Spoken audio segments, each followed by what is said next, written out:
با سلام، به آشپزخونه آدریان خوش اومدین. امروز میخوام واسهتون یه دسر ترکی درست کنم به اسم دسر کادایف یا کونفه. مواد اولیه این دسر: رشته کادایف نیم کیلو، پنیر 150 گرم، شکر 1.5 پیمانه، آب 1 پیمانه، خامه 100 گرم، کره 100 گرم، پودر پسته برای تزیین به مقدار نیاز، پودر هل 1 قاشق مربا خوری، به چند تا چوب دارچین هم نیاز داریم. در ابتدا ما میایم شهد این دسر رو درست کنیم. توی یه قابلمه آب رو اضافه میکنیم و همینطور شکر رو و پودر هل و چوب دارچین رو میذاریمش روی حرارت.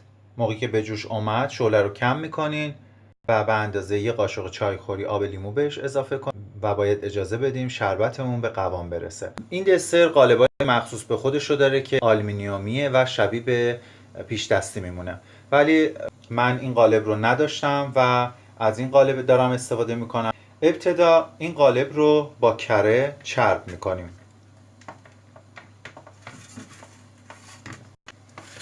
کامل قالب رو چرب میکنیم و کره رو به همه جای قالب میمالیم. رشته ها رو میریزیم توی قالب. خب همونطوری که داریم میبینین رشته ها رو ریختم توی قالب و با کف دست رشته ها رو پرس میکنیم. سطحش رو صاف میکنین. نصف از کره‌ای که داشتیم رو آب کردم و یه مقدار میریزم روی رشته ها.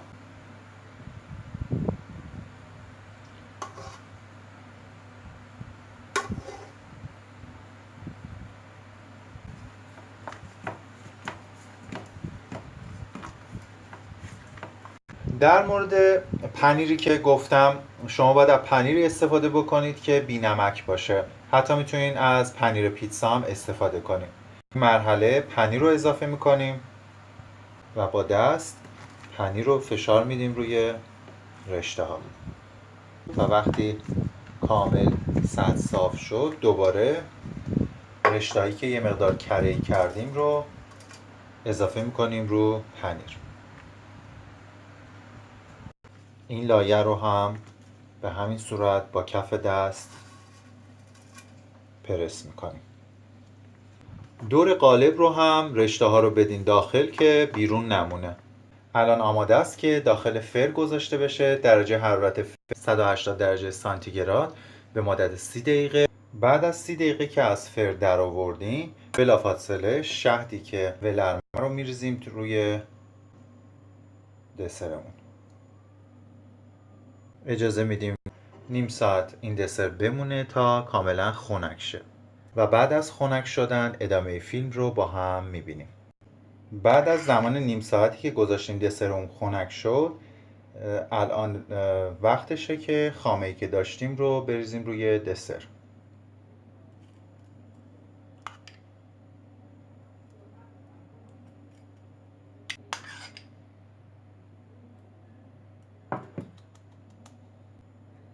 حالا پودر پسته رو اضافه میکنیم روی دسرمون. خب اینم از دسر کادایف ما. حتما این دسر خوشمزه رو درست کنید و در کنار خانواده‌تون لذتش رو ببرید. حتما ویدیوهای آموزشیم رو تو شبکه‌هایی که داریم به اشتراک بذارین و یوتیوب منو سابسکرایب کنین. مرسی از اینکه ویدیوهای منو تماشا میکنید.